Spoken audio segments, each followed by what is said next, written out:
नमस्कार मित्रों, मैं विनोद राजपूत बेसिक एस्ट्रोलॉजी में आपका स्वागत करता हूं। मित्रों, आज हम बात करने वाले हैं मैरिज टाइम प्रिडिक्शन की। अगर किसी भी जातक का मैरिज होगा तो वो कब होगा और किस टाइम पे होगा, वो एक्यूरेट कैसे निकाला जाता है कुंडली से, उसके बारे में आज चर्चा करेंगे। तो छोटा सा मेथड है जिसके बारे में मैंने पहले भी आपको चर्चा की हुई है। हम इसमें एक तो गोचर का यूज करेंगे, ग्रहों के गोचर का, और दूसरा यूज करेंगे हम दशा अंतरदशा का। ठीक है, तो कैसे करते हैं कि क्या मेथड है उसका, वो मैं आपको आज समझाने वाला हूँ। सबसे पहले हम उसके सिद्धांत को समझते हैं। तो कोई भी एक कुंडली ले लेते हैं, जैसे कि हम एक मैं आपको बता कुंडली बना लेते हैं। ठीक है, ये हमने एक कुंडली बना ली। ये ये हमने एक कुंडली बना ली और ये उसके हाउस बना लिया हमने। ठीक है, ये कुंडली का फॉर्मेट होता है। इसमें पहला होता है, ये लग्न होता है। ठीक है, पहला हाउस। उसके बाद सेकंड हाउस, ये धन भाव बोलते हैं, दूसरा हाउस होता है। ठीक है, इसी प्रकार से काउंटिंग होती है, पहला दूसरा करके ये 12 तक यहाँ से आता है। इस तरह से सर्कल में घूमता है, जैसे हमने मेरे पहले वीडियो में आपको बता चुका हूँ इस बारे में।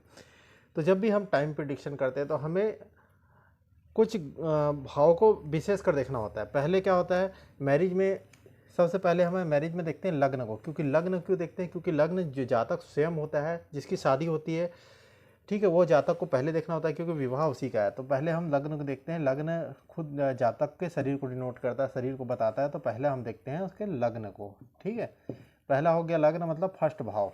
ठीक है, दूसरा क्या देखते हैं? दूसरा धन भाव। दूसरा होता है धन भाव, कुटुंब भाव। दूसरा भाव होता है जातक का क्या होता है? परिवार होता है। और परिवार, जब भी विवाह होगा तो परिवार में कोई नया पर्सन ऐड होगा, परिवार में बढ़ोतरी होगी। ठीक है, तो शादी होके जो जीवन साथी आएगा वो कहाँ आएगा? परिवार में। तो दूसरा हम देखते हैं परिवार को। पहला लग्न देख लिए, दूसरा हम देख लिए सेकंड भाव, दूसरा हम देख लिए कुटुंब भाव से धन भाव। ठीक है, धन भाव हो गया, या कुटुंब भाव कहते हैं उसी को। ठीक है, ये हो गया। अब तीसरा हम किस में देखते हैं? तीसरा, जिसके साथ विवाह हो रहा है। ठीक है, जीवन साथी, पार्टनर। ठीक है, विवाह भाव। ठीक है, ये सातवें भाव को हम देखते हैं। उसके तीसरे नंबर पे हम देखते हैं सातवें भाव को। ठीक है, तीसरे नंबर पे हम लिख दिए सेवन्थ हाउस। ठीक है, इसके बाद हम देखते हैं 11वां घर। 11वां घर क्या होता है? हमारी इच्छा पूर्ति का होता है। जब भी विवाह होगा तो क्या होगा?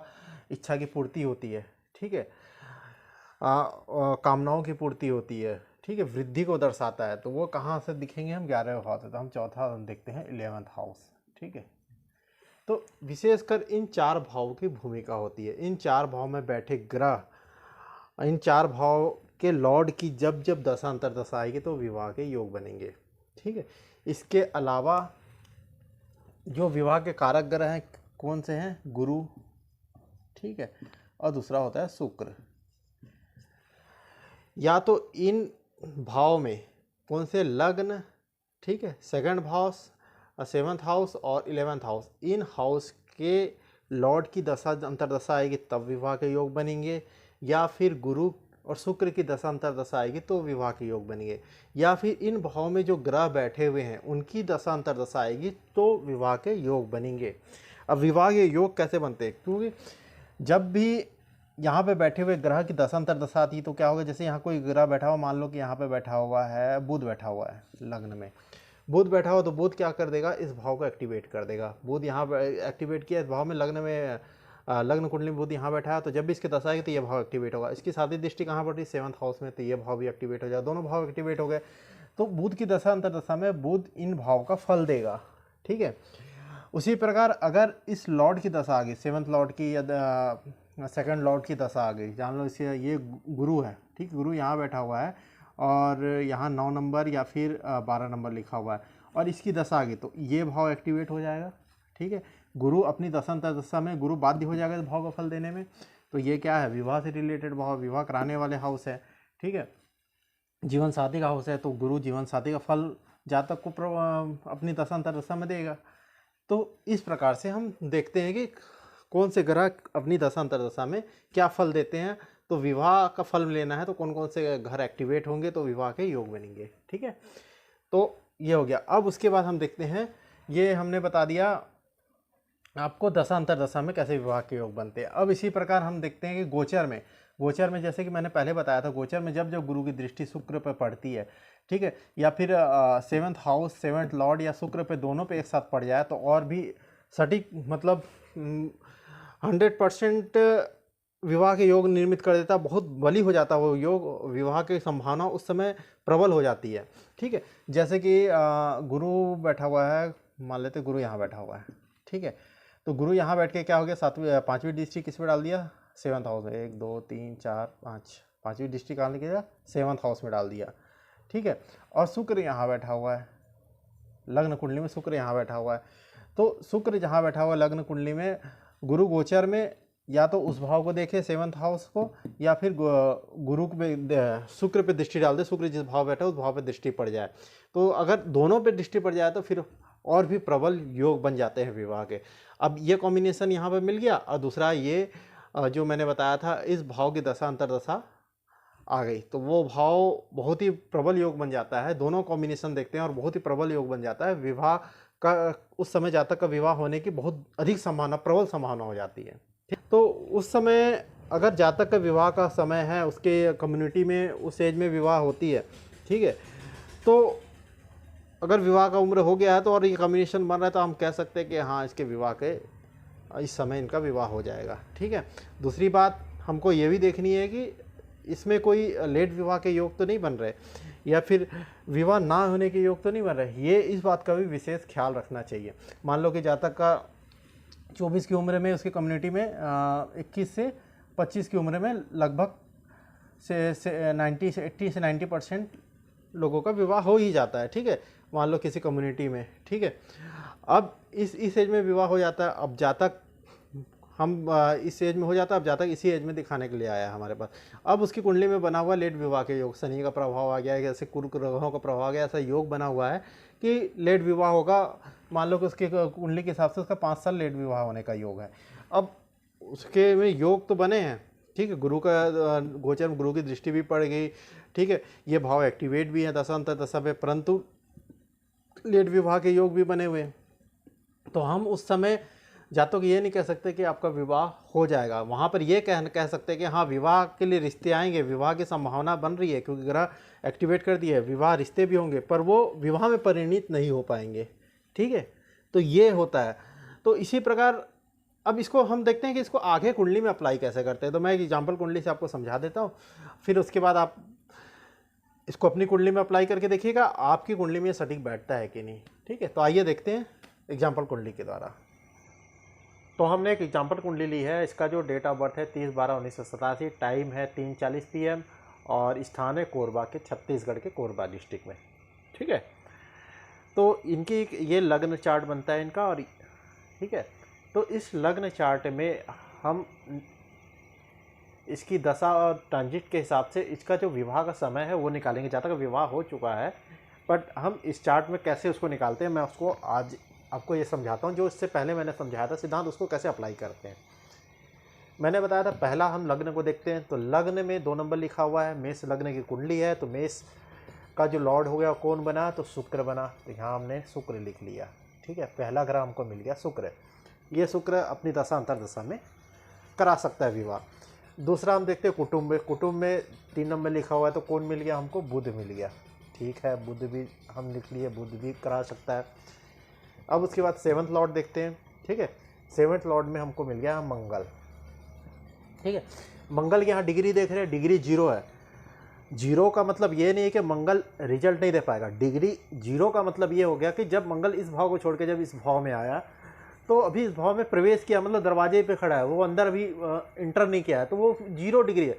0 डिग्री का मतलब ये नहीं होता कि भी उसकी ग्रह पावर ही नहीं, उसमें पावर नहीं है। 0 का मतलब ये होता है कि वो जिस दूसरे भाव को छोड़ के दूसरे भाव में आया, तो उस भाव में पूरी तरह से भाई आधिपत्य नहीं जमा पाया, तो वो दरवाजे पे समझ लो, दरवाजे पे है, तो अभी घर पे उसका कंट्रोल नहीं है। जब वो अंदर जाएगा तब तो घर पे कंट्रोल आएगा ना।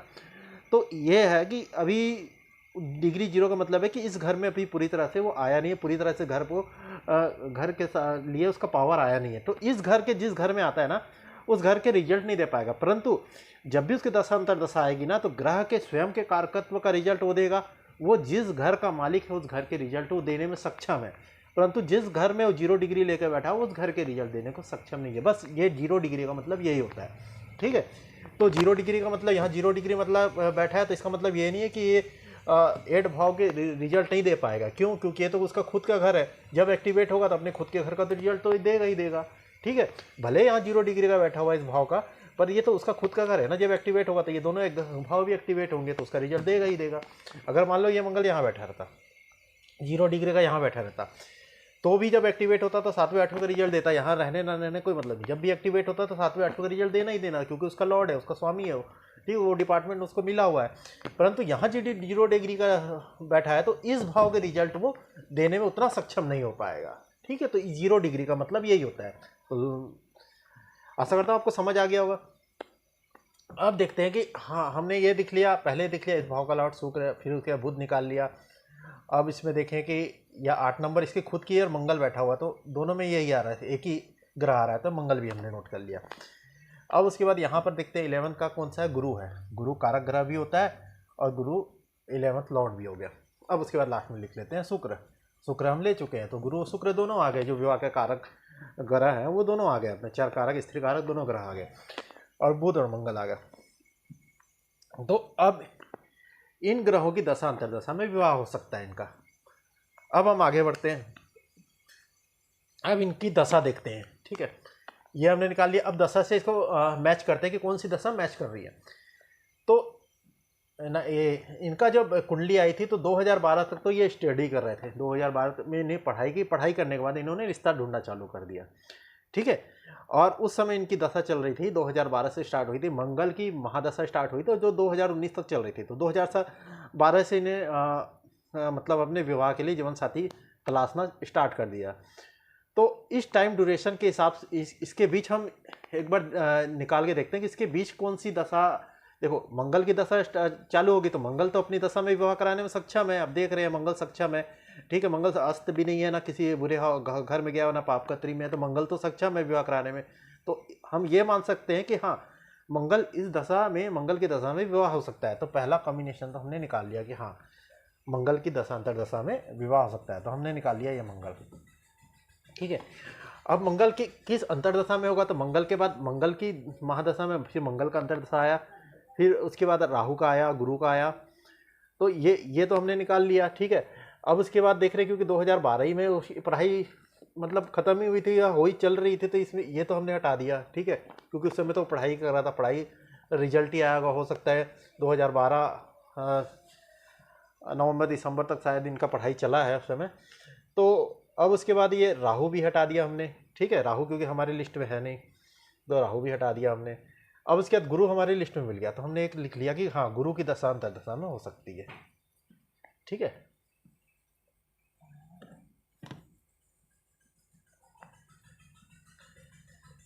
हाँ, हमको एक यहाँ मिल गया, गुरु मिल गया। ठीक है, उसके बाद शनि नहीं है, शनि को भी हटा दिया हमने। बुध है, हाँ, बुध की दशा में हो सकती है। ठीक है, उसके बाद केतु भी हटा दिया। ठीक है, उसके बाद क्या है, शुक्र की हो सकती है, और सूर्य भी हटा दिया, चंद्र भी हमने हटा दिया। तो अब अंतरदशा में हमको मिल गया गुरु, बुध, शुक्र मिल गए। ठीक है, अब गुरु का टाइम पीरियड, बुध का टाइम पीरियड, शुक्र का टाइम पीरियड, हमने तीनों का टाइम पीरियड मैच करना है। तो इसको मैच करने से पहले हम फिर ट्रांजिट में चले जाते हैं। ठीक है, ट्रांजिट में कहाँ ग्रहों के कहाँ प्लेसमेंट है, क्या है। तो सबसे पहले जब इसकी 87 है, तो ये कुंडली 2012 एंड में ही हमारे पास आई थी। तो 2012 में इसकी एज क्या रही होगी तो 13 साल ये और 12 साल ये। ठीक है, तो 12, 13, 25 साल के आसपास की उस समय एज रही थी इनकी।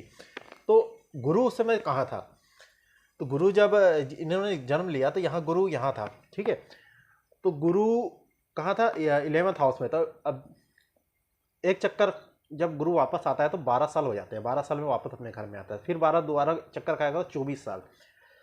तो हमने 25 साल में कुंडली हमारे पास आई, तो 25 साल में गुरु यहाँ होना चाहिए। ठीक है, तो 25 साल में जब गुरु यहाँ गोचर करेगा तो गुरु की दृष्टि हम देख रहे हैं 1 2 3 4 5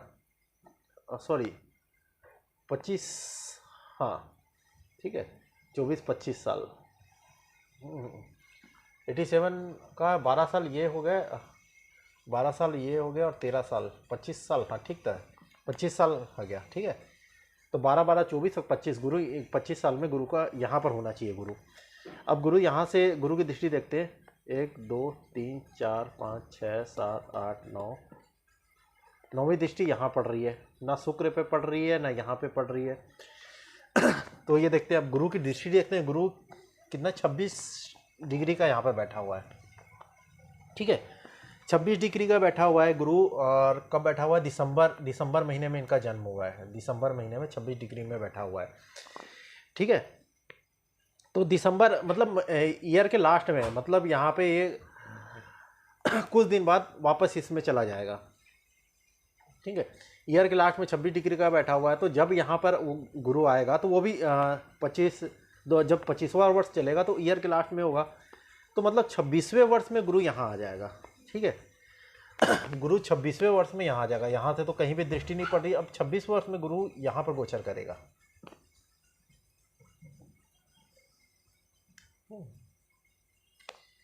26वें वर्ष में यहाँ है, तो यहाँ पर जब गुरु गोचर करेगा तो गुरु की दृष्टि लग्न में भी पड़ेगी, लग्नेश जहाँ बैठा है उस पर भी पड़ेगी, और यहाँ से 9वीं दृष्टि शुक्र पड़ेगी।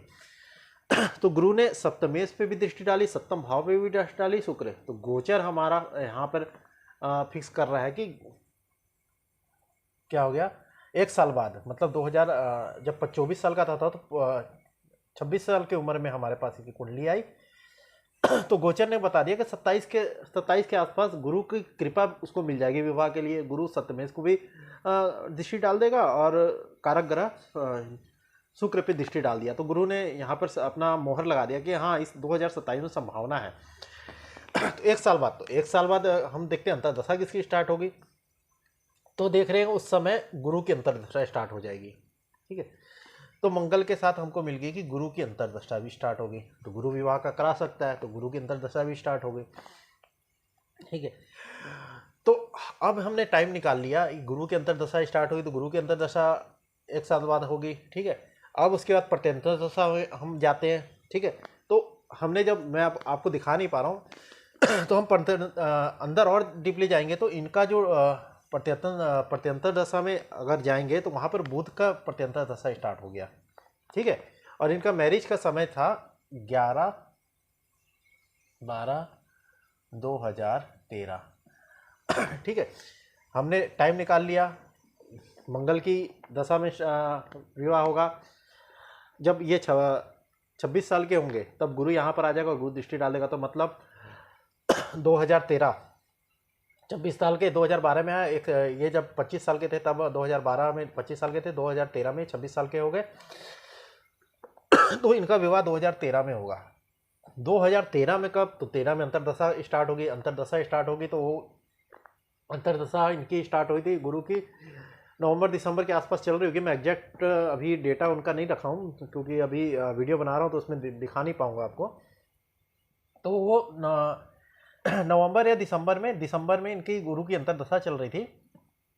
तो वहाँ पे हमने ये बता दिया कि हाँ नवंबर-दिसंबर महीने में इनका विवाह होने का योग निर्मित हो रहा है। गोचर से ये बता दिया कि हाँ इस साल तो कन्फर्म इनका विवाह हो जाएगा क्योंकि गुरु का आशीर्वाद भी मिल गया। उन्हें दशा में भी, महादशा में ने भी सपोर्ट कर दिया, अंतर्दशा ने भी सपोर्ट कर दिया। 2 ग्रह हमको मिल गए, दोनों ग्रह इसी से इस भाव से संबंधित ग्रह है, उनकी दशा अंतर्दशा आई, विवाह के योग बने। गोचर में गुरु ने अपना प्रभाव दिखाया, उसमें विवाह के योग मिले, तो गोचर ने भी सपोर्ट कर दिया, दशा अंतर्दशा ने भी सपोर्ट कर दिया। तो इस तरह से कुंडली में देखा जाता है कि विवाह कैसे होता है। ठीक है, एक एग्जाम्पल कुंडली मैं और लेके आपको समझा दूंगा। तो नेक्स्ट वीडियो इसके जस्ट बाद मैं वो वीडियो भी डाल दूंगा, इसमें तो ज़्यादा लंबा हो जाएगा। उसमें एक और वीडियो लेके, एक और एग्जाम्पल कुंडली लेके आपको समझा देंगे कि कैसे देखा जाता है।